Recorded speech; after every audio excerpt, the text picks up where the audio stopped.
its commitment to assist the two parties, the Polisario and Morocco, to achieve a just and lasting solution that will provide for self-determination of the people of Western Sahara.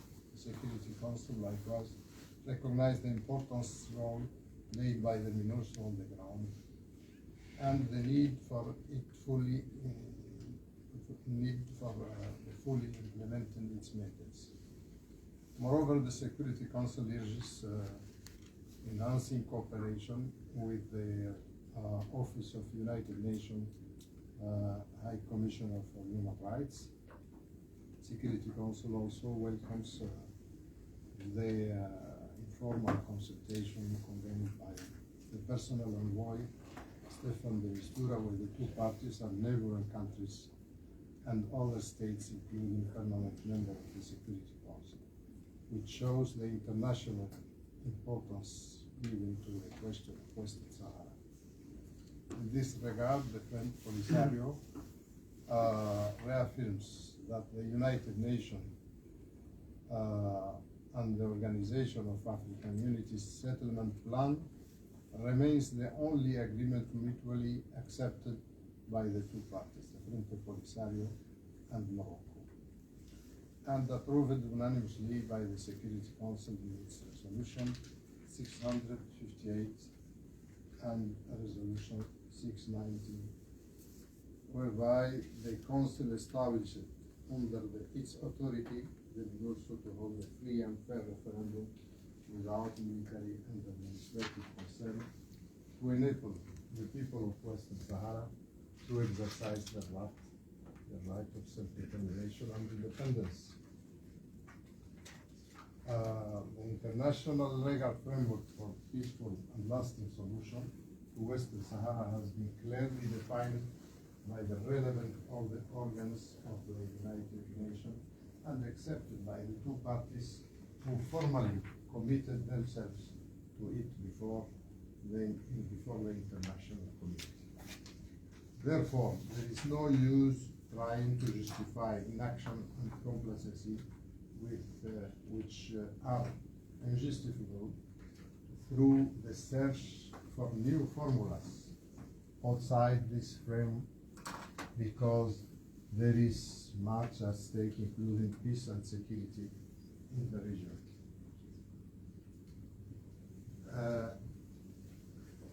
From our point of view, Europe should not be part of the problem, but rather part of the solution.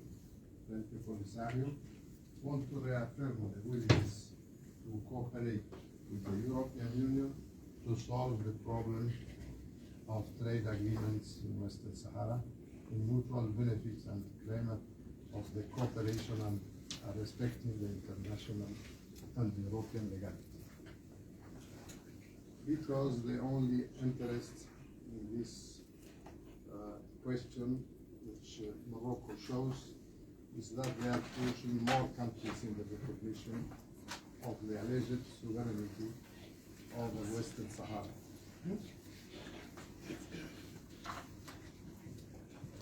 I will tell about the European Court of Justice that last time in September the court on September 21 have a position in favor of the Polisario stand, annulling the European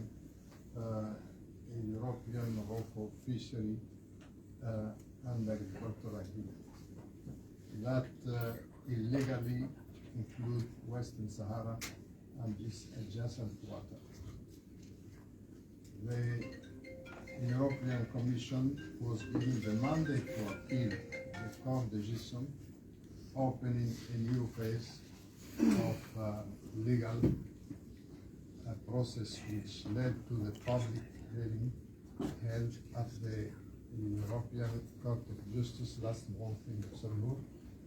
In this first day, the judge gave the opportunity to all concerned parties to briefly expose their already presented written statement some of the European countries decided to back the Council and the Commission, Spain, France, Hungary, Belgium, and Portugal. This last country decided not to intervene during the hearings.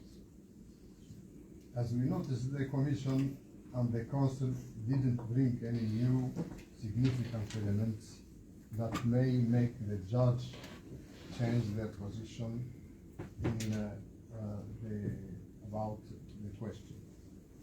The Commission lawyer was insisting on the benefit of the population and the representativity of the Polisario.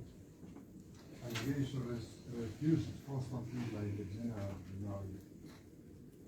Our lawyer, Mr. Dever, during this plenary, insisted on the quality of the Polisario front and the strong representative of Sahrawi people and his capacity to legally represent the Sahrawi people before the European Court, stating that regardless of the alleged benefit, so the so-called stakeholders consultation, the consent of the concerned people remains the only condition to conclude any agreement. Such consent cannot be obtained, can only be obtained through the Polisario front. The economical incentives deliberately by the European Union to the occupying power of Morocco is an assault to the international law, blocking the sovereignty of the Sahrawi people over their natural resources. So I think this is more or less the briefly the later development and the two main questions: the resolution of Western Security Council on Western Sahara, and the latest development in the Court of Justice about the question of fish agreement. Thank you, Mr. Chairman. So, thank you, and then without losing any time, I will give the floor to Francesco, because I'm the former head of MINURSO. Thank you, Chairman. Let's say in a UN context, one can look at the question of Western Sahara from 2 points of view. One is the point of view of international legality, the provisions of UN Charter, the rule of law angle. The other half of the question relates to political expediency, to realpolitik, how these two forces play out within the organization.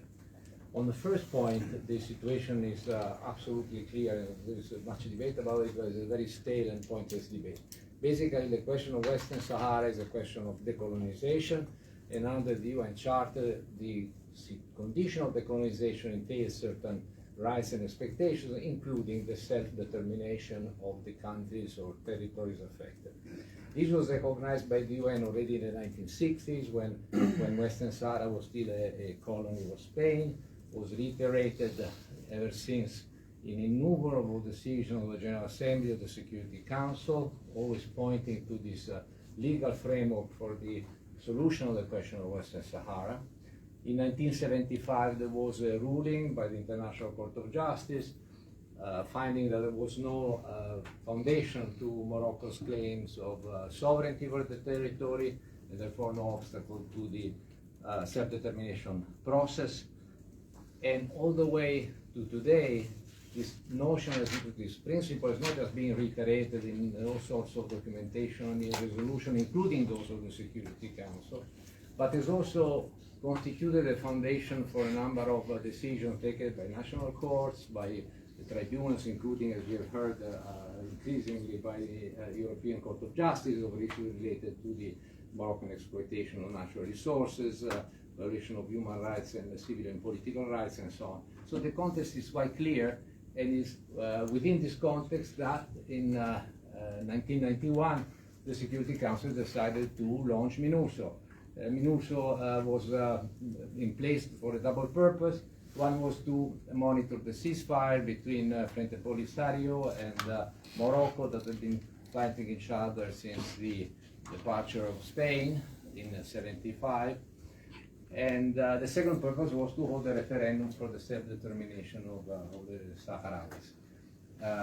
The mission was supposed to achieve that goal within 9 months of its establishment, and 32 years later we are still having news on the ground and no referendum. So why, I mean, this is very simplified, but basically that's what it is about. So why is it so? And we come to the realpolitik, or to political expediency. Of course, Morocco doesn't want to let go of the territory that it invaded shortly after, by the way, the opinion rendered by the International Court of Justice. And in this intention of annexation is assisted by very powerful friends within the organization. Similar friends also operate in Europe. But anyway, within the UN, there is a group of countries that exercise a sort of monopoly over any decision made, particularly in the Security Council. These countries are Spain, United Kingdom, United States, France, and Russia. They constitute a self-appointed group of friends. Originally was friends of the Secretary General. Now they label themselves friends of Western Sahara, although you can hardly recognize the friendship. But basically, these countries, 4 out of 5 of them, let's say, for different reasons, each one has its own reason, but they concur on one point specifically, to protect Morocco's interest in Western Sahara, to sustain Morocco's illegal agenda of annexation. They do that particularly as the matter comes up within the Security Council. They don't care about, what the Charter provides. They don't care about international rule of law, and this is one example really of naked realpolitik. That's what it is. Now, the other half of the problem in the UN is vis-à-vis this small group of influential friends. There is no enough interest among other member states to counterbalance this management of the topic. There is a lot of indifference among many member states, or in some cases even collusion with the powerful friends of Roma. So where does that leave MINURSO? MINURSO has not been able to organize a referendum. At the moment, MINURSO is not even monitoring a ceasefire, because since 2020 there's been a resumption, a low-level sort of resumption of the conflict, so there is no ceasefire to talk about. On top of it, MINURSO has very limited capacity to monitor independently what's happening on the ground. So one can conclude that in practical terms, MINURSO has very little relevance in what's going on. And there are those that also increasingly say, why don't we just close and go home? What's the point of keeping MINURSO open? I think this would be a mistake for a few reasons, but one in particular is that in a way, by its mere existence of being there, MINURSO serves as a reminder or a testimonial to the fact that there is an issue that has not been settled. There is an obligation of the international community, an unfulfilled obligation of the international community to the people of Western Sahara. There is a commitment to respecting, sooner or later, by respecting the basic principles of the UN Charter. By being there with this R letter in the acronym of MINURSO, that stands for referendum, we have a testimonial to the fact that the thing is not over, that we, and particularly the Security Council, have still duties to fulfill in accordance with what is provided by international law and justice, in fact. So that's one point. The second point, related to MINURSO, before this time we move to 1 or 2 more points, is that lately, in fact not that lately, about 10 years or more, there has been a movement among NGOs, some governments, to enlarge the mandate of MINURSO to address the question of human rights of the Sahrawi people, be it under Moroccan occupation or in the refugee camps. Of course, the human rights of Sahrawis deserve much greater attention, advocacy, and so on. I, however, for one, don't think that the best way to do that is to modify or enlarge the mandate of MINURSO. Not that it's been tried, but I don't think it's not a very viable option because of 2 reasons. One reason is, of course, that France and the US would oppose this. And the second reason is that there are 2 other permanent members of the Security Council, namely Russia and China, that for reasons of principle oppose any UN involvement in human rights matters. I mean, leaving aside the question of Western Sahara, they consider that human rights falls within the purview of sovereign states, and the UN should not, poke its nose into this. So that makes a sort of 4 out of 5 permanent members of the Council that, for different reasons, might be reluctant to modify the mandate of MINURSO. Does that mean that there should be no other venue to do this and many other things? Because one point to be made also is that it's not just a matter of human rights. The fact is, as we will hear from somebody who talks about the responsibilities of Spain, there's a whole host of other expectations on non-self-governing territories related to development, to health, education, and so on that are not being addressed by the United Nations, because the focus is exclusively on the political agenda, on the deliberation of the Council. I think that the question of human rights, along with others, could be better pursued through other bodies of the UN. There is a General Assembly, there is a Fourth Committee on Decolonization, there is a Human Rights Council, there are specialized agencies to deal with education, with development, also of other matters. I think that increasingly the Western Sahara agenda should be played on several tables at the same time. Of course, the Security Council is paramount because the political agenda, the final settlement will have to be formalized in that forum. But I think more should be done to open up a bit the debate, to amplify utilize other venues, including particularly on human rights. I could elaborate further, but there is no time, and I could give some example of how this could be better achieved, in my view. Then we have the other question, is that the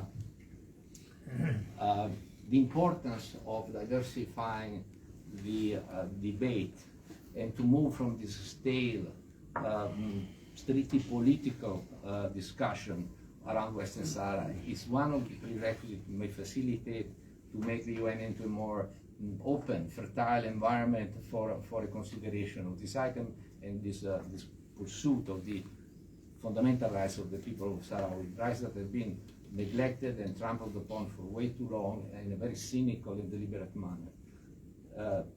These also entail the other aspect, which is one of drawing into the debate more member states. It's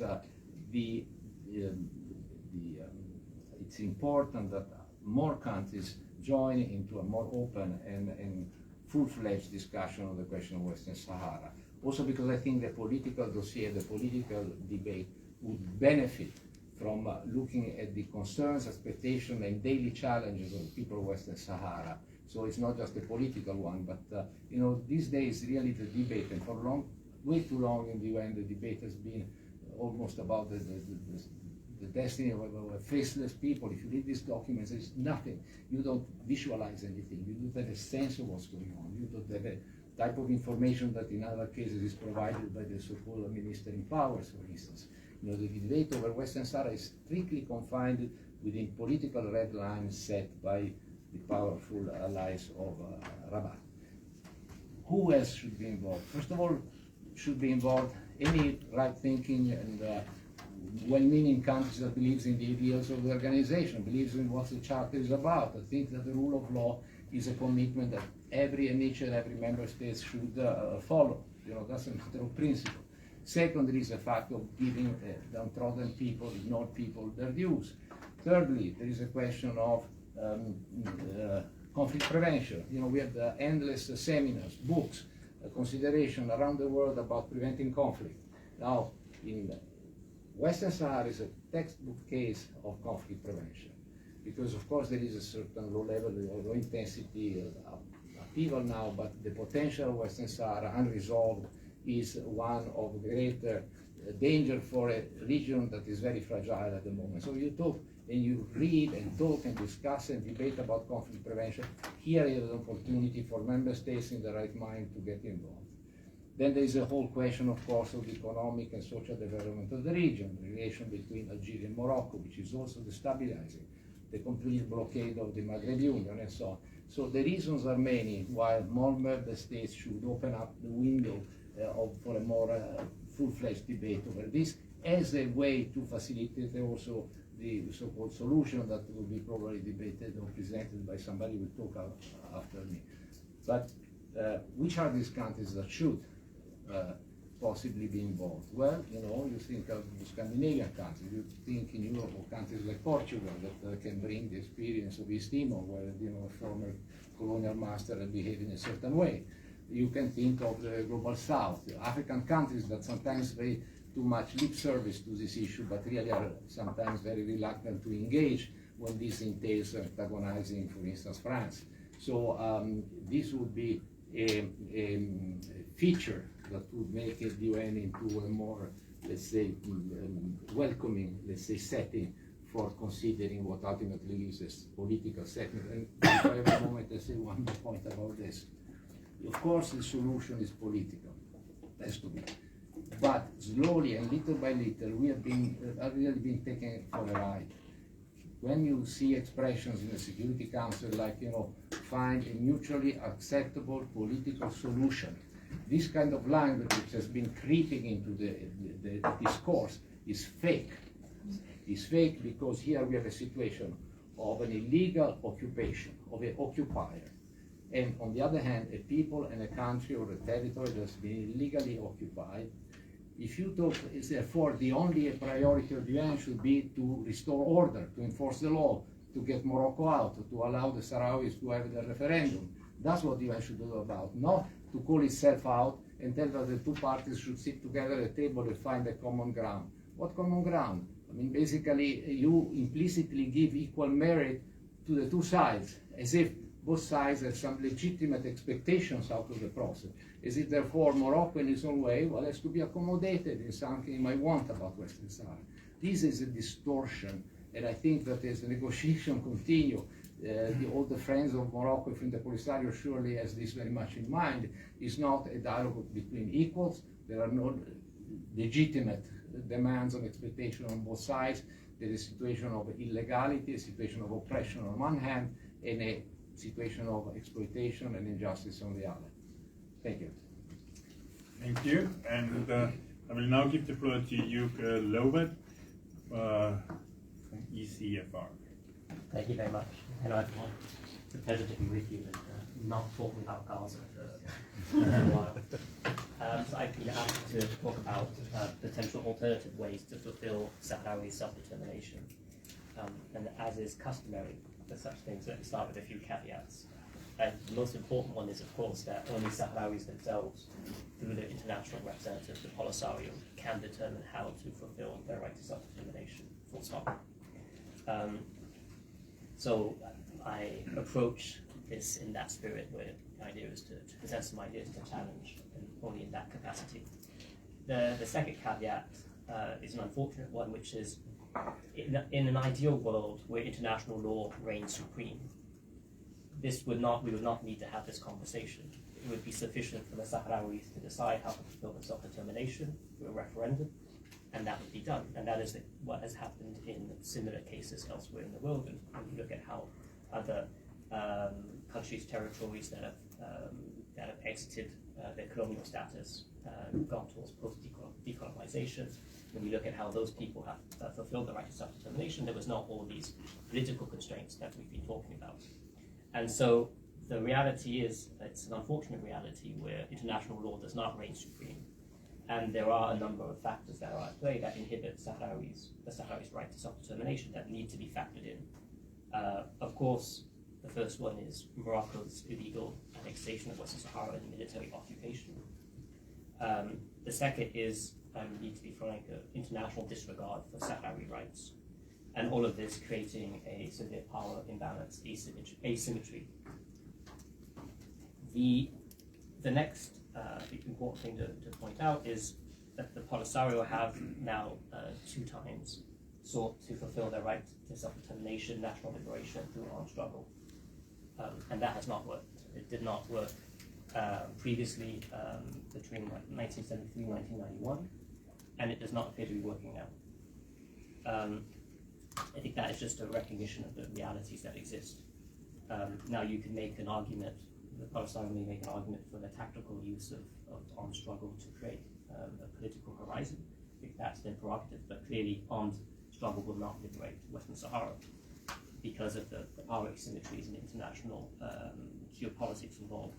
So given these realities, the only way to fulfill Sahrawi self-determination is through negotiations leading to a political agreement. By their very definition, negotiations require concessions by both sides. And I think in this point it is important to point out that the Polisario has made concessions in the past, agreeing to a political process, and other concessions in terms of which we won't need to go into now. So I think that is important to recognize. It is also important to recognize that we have had 30 years of failure of international negotiations. I want to make that absolutely clear. We don't have time to go into all the failures and why and all the various agreements that have been talked about. But I do think it is important to, when we approach this, to differentiate between the means or the process and the ends. So the means, the process is the negotiation choreography. So you have roundtable formats, proximity talks, shuttle diplomacy, etc., etc. And I'd argue, actually, maybe controversially, a referendum is also a means to an end, because the end goal is fulfilling self-determination. So I won't really focus on the means and the process so much, because I think that could go on forever. But I think my humble advice to those who lead such processes to the UN would be that clearly the UN needs to go back to brokering peace rather than facilitating peace. That trying to push the Polisario, the Algerians, the Moroccans around the table is not going to lead to any productive outcome, because the sides are so entrenched, especially the Moroccan side. My advice would be for the UN to go back to what it was doing under Baker, in terms of trying to broker a bridging proposal that can actually be agreeable to both sides. Again, there's limitations and challenges with that, but that's what I put on the table. More interesting for me is what is the end goal? How can self-determination be fulfilled in light of these realities that I described? I think it is an unfortunate reality that at the moment full independence for the Sahrawis is not realistic. I'm not saying that. I think if the Sahrawis want to have independence, they should, in theory, in principle, be allowed that independence. But because of the geopolitics and Morocco's power and international positions, that is not currently achievable. Now, you could say, wait another 10 years, 20 years, 30 years, things may change. That's another discussion. But as we are today, that is not going to happen. But likewise, forcing the Sahrawis to quote-unquote, integrate Morocco, accepting Morocco's extension of its sovereignty to Western Sahara will also not end the conflict, far from it. And again, putting aside principles of international law, from a realpolitik point of view, there's plenty of reasons to believe that that will not work. The Polisario will not accept it, the Sahrawi people will not accept it, and that is only a driver of continued conflict. And so Morocco's proposal of an autonomy plan, let's be clear, is nothing other than integration into Morocco. So if integration into Morocco is not acceptable and Sahrawi full independence for Sahrawis is not realistic at the moment, is there a third way? And I would say there is. And this third way is not something that I invented, it's something that has been around for quite some time. It's called free association. And this was actually, this has been one of the three ways that territories can achieve self-determination. So it's specifically non-self-administration territories. I'm getting that wrong. Thanks. So three ways. One is integration, as I'm talking about. One is independence, and the third way is free association, and that's embodied in the UN General Assembly's resolution